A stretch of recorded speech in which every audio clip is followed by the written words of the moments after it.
우리나라 증권사, 생보사, 손보사가 작년 한 해 동안 쓴 접대비가 4,435억 원입니다. 지난 5년을 보면 2조 원 가까이인데요. 원장님, 자본시장법상 불건전 영업행위로 금지되는 선물이나 식사비 금액 한도가 어떻게 정해져 있는지 아십니까? 그건 한번 확인 한번 해보겠습니다. 예. 네, 구체적으로 정하고 있는 규정이 없습니다. 예. 금융투자회사들이 알아서 하도록 현재 체제가 돼 있다라는 겁니다. 불건전 영업행위에 대해서 문의드리겠습니다. 금융회사는 민간기업이지만 자본시장법 1조에서 정하고 있는 것처럼 자본시장에서의 공정한 경쟁 촉진하고 금융투자업을 건전하게 육성함으로써 자본시장의 공정성, 신뢰성을 높일 필요가 있기 때문에 불건전 영업행위를 금지하고 있습니다.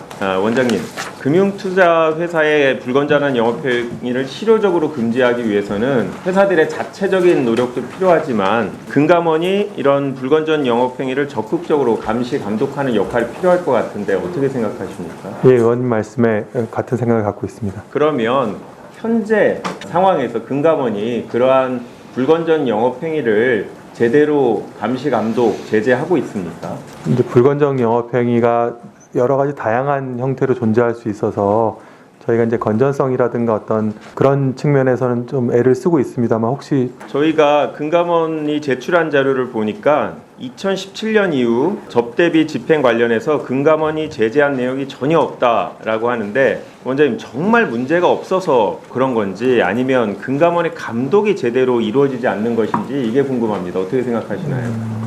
접대비의 규모라든가 어쨌든 그런 것들이 좀 금융기관의 운영 자체에 직접 재무 건전성에 영향을 미칠 수 있는 그런 정도인지 등을 좀 저희가 종합적으로 봐야 되겠습니다만 접대비 문제가 없어서 제재가 안 되지는 않고 뭔가 문제는 있을 텐데 확인이 못하는 게 아닌가 싶은데요. 관련된 자료를 좀 보면 우리나라 증권사, 생보사, 손보사가 작년 한 해 동안 쓴 접대비가 4,435억 원입니다. 지난 5년을 보면 2조 원 가까이인데요. 여기에는 여전사, 저축은행, 사모금융이 포함되지 않기 때문에 접대 규모는 훨씬 더 커질 것 같습니다. 원장님, 또 요즘 골프장 예약하기가 매우 어렵다는 얘기는 들어보셨죠? 예, 언론에서 봤습니다. 저는 접대 골프 영향이 크다고 보는데 골프장 매출의 4분의 1이 법인카드 결제입니다. 골프는 이용자들의 실명 확인이 안 되기 때문에 결국 접대 상대방의 신분이 확인되지 않은 상태에서 영업이 이루어지고 1인당 최소한 20만 원 이상 정도의 경제적 이익이 제공된다고 보는데요. 업무하고 무관하면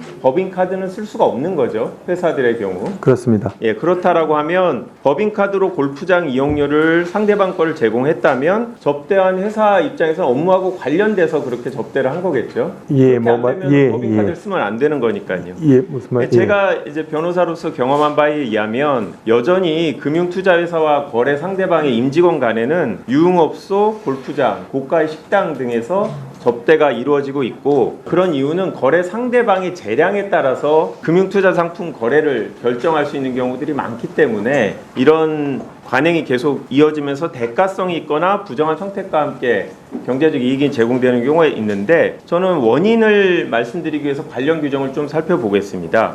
원장님, 자본시장법상 불건전 영업행위로 금지되는 선물이나 식사비 금액 한도가 어떻게 정해져 있는지 아십니까? 그건 한번 확인 한번 해보겠습니다. 예. 네, 제가 그때 따로 뵐 때 한번 말씀을 드렸는데 구체적으로 정하고 있는 규정이 없습니다. 예. 증권사, 자산운용사 같은 금융투자회사의 경우는 불건전 영업행위의 기준에 대해서 법은 시행령은 다시 금융위 고시로 위임을 하고 있습니다. 여기서 끝나면 다행인데 금융위 고시는 다시 금융투자협회 규정에 위임을 하고 이 규정은 결국 금융투자회사들이 스스로 정하도록 하고 있습니다. 결국 접대비 한도에 정해서 법이 정하고 있는 게 하나도 없이 금융투자회사들이 알아서 하도록 현재 체제가 돼 있다라는 겁니다. 저는 이런 규정이 구체적으로 정해져 있지 않는 게 문제라고 생각하는데 회사 입장에서는 자체적으로 정하기 때문에 별 의미가 없는 수준으로 정할 수가 있고 금감원 입장에서도 개별 회사들의 규정을 일일이 확인하기도 어렵고 위반 사항을 확인하기 현실적으로 어렵다고 봅니다. 현재 체계상. 그래서 저는 두 가지 제안을 드리고 싶은데요. 첫 번째는 접대비 관련해서 구체적인 기준을 논의해 주셨으면 좋겠습니다. 이 규정상 일반인이 통상적으로 이해하는 수준, 사회상규, 공정한 업무 수행 저해하는 이렇게 상당히 불투명한 규정이 되어 있습니다. 그리고 아까 보시다시피 기준이 회사에서 자체적으로 정하게 되어 있기 때문에 저는 최소한 시행령 단위에서는 구체적인 기준을 정해야 되는데 원장님은 금감원 업무 관련해서 금융위에 안건 요청할 수 있는 권한이 있기 때문에 금융위에서 논의를 해주셨으면 좋겠습니다. 좋겠고요. 둘째는 금감원의 철저한 검사입니다. 사안에 따라서 형법상 배임수중죄에 해당할 수도 있고 비록 규정이 불분명하지만 현 상황에서도 불건전 영업행위로 볼 수 있는 사안이 있을 겁니다. 전 이 두 가지를 포함해서 우리 금감원장님이 우리 금융문화를 바꿀 수 있도록 불건전 영업행위를